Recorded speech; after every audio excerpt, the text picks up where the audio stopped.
Hello students, this is Vaishni Pandya. इस session में हम लोग पढ़ने जा रहे हैं management as a profession.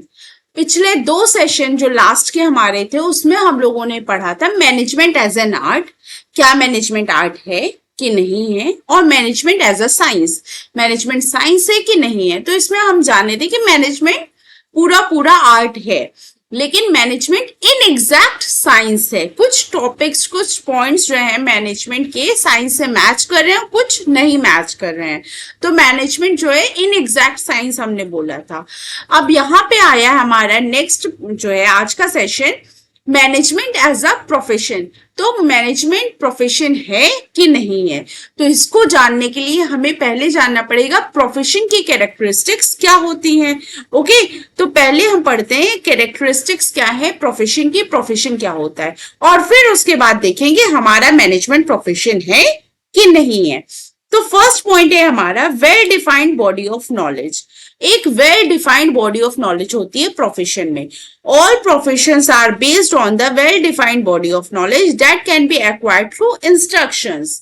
Okay, तो अब कुछ बच्चों को प्रॉब्लम होगी, मैम बार बार well defined body of knowledge बोल रहे हो आप, लेकिन well defined body of knowledge होता क्या है। तो well defined body of knowledge का मतलब है कि उस फील्ड की थ्योरेटिकल नॉलेज जो होती है, किसी भी फील्ड में किसी भी प्रोफेशन में आप जाइए तो वहां पे कुछ ना कुछ थियोरी होती है, उसके बेस में हम प्रैक्टिकल करते हैं, है ना। चाहे आपको डॉक्टर बनना हो, चाहे आपको लॉयर बनना हो, उसके पहले कुछ हम थ्योरी पढ़ते हैं, तो एक थ्योरी पार्ट होता ही है। ठीक है, एक इंस्ट्रक्शंस होते हैं क्या कैसे कहाँ करना है, तो वो हर जगह होता है। तो इसीलिए well defined body of knowledge लिखा गया है। हर प्रोफेशन में एक थ्योरेटिकल नॉलेज होती है। ओके, फिर नेक्स्ट आता है हमारा restricted entry. The entry to a profession is restricted through an examination और through acquiring an educational degree. तो आप किसी भी प्रोफेशन में घुस जाइए, आप डॉक्टर बिना डॉक्टरी डिग्री लिए नहीं बन पाओगे, आप लॉयर बिना लॉ की डिग्री लिए नहीं बन पाओगे, है ना। आपको सीए बनना है तो आपको चार्टेड अकाउंटेंट की आईसीएआई की डिग्री लेनी होगी, है ना। उसका एग्जामिनेशन क्लियर करना होगा, तभी आप सीए बन पाओगे, सीएस बन पाओगे, सीएस के लिए भी होता है। ओके, तो इस तरीके का अगर आप किसी प्रोफेशन में जाते हो तो आपको उस प्रोफेशन से रिलेटेड एक एग्जाम क्लियर करना होगा, फिर एंट्रेंस एग्जाम देने के बाद आपको वहां की एजुकेशनल डिग्री लेनी पड़ेगी, तभी आप वहां के जो है उस प्रोफेशन में आ पाओगे। तो यहाँ पे आप प्रोफेशन में कह सकते हो कि रेस्ट्रिक्टेड एंट्री होती है, हर कोई नहीं हर प्रोफेशन में जा सकता है। ठीक है, मैं आज नॉर्मल पर्सन हूँ और मैंने जो है सडनली मैं बोलूँ कि कल से मैं कोर्ट में जाऊंगी और जो है केस लड़ूंगी, तो ऐसा तो हो नहीं सकता है। या मैं बोल दूं चलो भाई मैंने सफेद कोट पहन लिया, चलो मैं डॉक्टर बन जाती हूँ, अपना कोई क्लिनिक खोल देती हूँ, तो ऐसे तो कोई नहीं बन सकता है ना, कोई डॉक्टर और कोई लॉयर तो नहीं बन सकता है। तो कोई ना कोई, अगर आप एक पर्टिकुलर फील्ड में प्रोफेशनली अपने आप को स्किल्ड चाहते हैं तो आपको एक एग्जामिनेशन क्लियर करना पड़ेगा, उसकी कोई डिग्री लेनी पड़ेगी। तो यहाँ एंट्री जो है रेस्ट्रिक्टेड होती है। कैसे रेस्ट्रिक्टेड हो गई?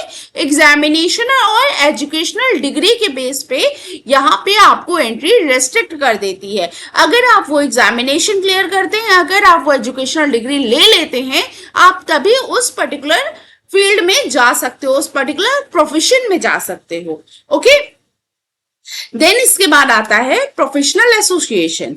अब देखिए क्या है ये प्रोफेशनल एसोसिएशन, क्या कह रहा है कि हर जो प्रोफेशन होता है उस प्रोफेशन के कुछ एसोसिएशंस भी होते हैं, कुछ संगठन भी होते हैं, तो उन संगठन को हमें ज्वाइन करना होता है। ठीक है, all professions are affiliated to a professional association which regulates entry, grants certificate, ठीक है, of practice and formulates the enforce a code of conduct. To be able to practice in Indian lawyer have to become a member of bar council which regulates and control their activities. अगर आपको lawyer बनना है तो आपको पहले तो law की degree लेनी पड़ेगी, फिर आपको बार काउंसिल ऑफ इंडिया का मेंबर बनना पड़ेगा। ठीक है, अगर आप बार काउंसिल ऑफ इंडिया के मेंबर बन जाते हैं तो आप जो है आप जो है यहाँ आपको ये सर्टिफिकेट मिलेगा, ठीक है, आप प्रैक्टिस कर पाओगे। आपको एक कोड ऑफ कंडक्ट होता है, कुछ रूल्स रेगुलेशंस होते हैं, क्या आपको करना है क्या नहीं, प्रोसीजर के थ्रू ही आपको जाना होता है। तो लॉयर बनने के लिए आपको बार काउंसिल ऑफ इंडिया का मेंबर बनना पड़ेगा। ओके, ऐसे ही सीए जो होते हैं सारे, उनको आईसीएआई का मेंबर होना होता है, ठीक है। सीएस जो होते हैं आईसीएसआई का मेंबर होना पड़ता है। तो ऐसे ही सारे संगठन होते हैं जो प्रोफेशनल डिग्रीज देते हैं, उनके अपने एसोसिएशंस होते हैं जिनको आपको ज्वाइन करना होता है। फिर आप उस प्रोफेशन में जा सकते हो और वहां पे आपको पता चलता है अब आपको इस प्रोफेशन में आ गए हो तो आपको क्या करना है और क्या नहीं करना है। ओके, उनका एक पर्टिकुलर कोड ऑफ कंडक्ट, एक सर्टिफिकेट देते हैं, एक प्रैक्टिस फॉर्मूला कर बताते हैं आपको कैसे कैसे आपको वर्किंग करनी है कि नहीं। उसके बाद ही, उस वहां के मेंबर होने के बाद ही आप जो है अपने नाम के आगे सीएस लगा सकते हो, सीए लगा सकते हो। ओके, फिर क्या है, एथिकल कोड ऑफ कंडक्ट है। देखिए, एथिकल कोड ऑफ कंडक्ट अभी आपने पिछले भी स्लाइड में पढ़ा था, लेकिन मैंने इतने डिटेल में नहीं बताया था।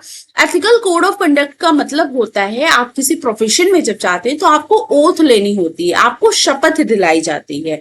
स्पेशली अगर मैं सबसे ज्यादा मुझे जो रिलेट कर पा रही हूँ, तो एथिकल कोड ऑफ कंडक्ट में सबसे ज्यादा डॉक्टर्स का होता है, ठीक है। हर फील्ड में होता है, हर प्रोफेशन में होता है, लेकिन अभी मुझे जो पॉइंट याद आ रहा है वो डॉक्टर्स का आ रहा है। वहां पे उनको ओथ दिलाई जाती है, शपथ लेते हैं कि मेरे जो भी पेशेंट्स आएंगे मैं उनको अलग अलग नजरिए से नहीं देखूंगा कि ये बिहार वाले हैं और ये यूपी वाले, ये पंजाब वाले हैं, तो मैं पंजाब से हूं तो मैं पंजाबियों का जो है ज्यादा अच्छा ट्रीटमेंट करूंगा और यूपी वालों का ज्यादा अच्छा ट्रीटमेंट नहीं करूंगा, या ये इस कास्ट के, इस रिलीजन के हैं तो मैं इनका ट्रीटमेंट अच्छे से करूंगा, मैं इनको देखूंगा ही नहीं। तो अगर आप एक प्रोफेशन में आ जाते हैं तो आपको सबको समान नजरिए से देखना होता है, ठीक है। तो एक आपको एक शपथ लेनी होती है, हर प्रोफेशन की अपनी अलग अलग शपथ होती है, सबकी सेम नहीं होती है। अभी मैंने आपको डॉक्टर्स की बताई, सीएस की होती है अपनी, कि आप कंपनी में किसी सेक्रेटरी के ऊपर, सेक्रेटरी के लेवल पे काम कर रहे हो, तो आपको जो भी कंपनी की जितनी भी अपनी पर्सनल चीजें हैं वो सीक्रेसी मेंटेन करके रखनी है उस कंपनी की। आप दूसरी कंपनी के साथ उन सब चीजों को शेयर नहीं कर सकते हैं, ये सब बातें आती हैं, ठीक है। हर प्रोफेशन में एथिकल अलग अलग उनका कोड ऑफ कंडक्ट होता है, जिसकी आपको ओथ लेनी होती है, शपथ लेनी होती है, और उसको आपको फिर फॉलो करना होता है। ओके, तो एथिकल कोड ऑफ कंडक्ट में आपको ये कहा गया है, take the oath of ethical practice at the time they enter in the profession. जब वो उस प्रोफेशन में आते हैं तो उनको एक ओथ लेनी होती है, शपथ लेनी होती है कि वो इस तरीके से, इस नजरिए को देखते हुए और इस तरीके से काम करेंगे। ओके, देन इसके बाद आता है आपका सर्विस मोटिव।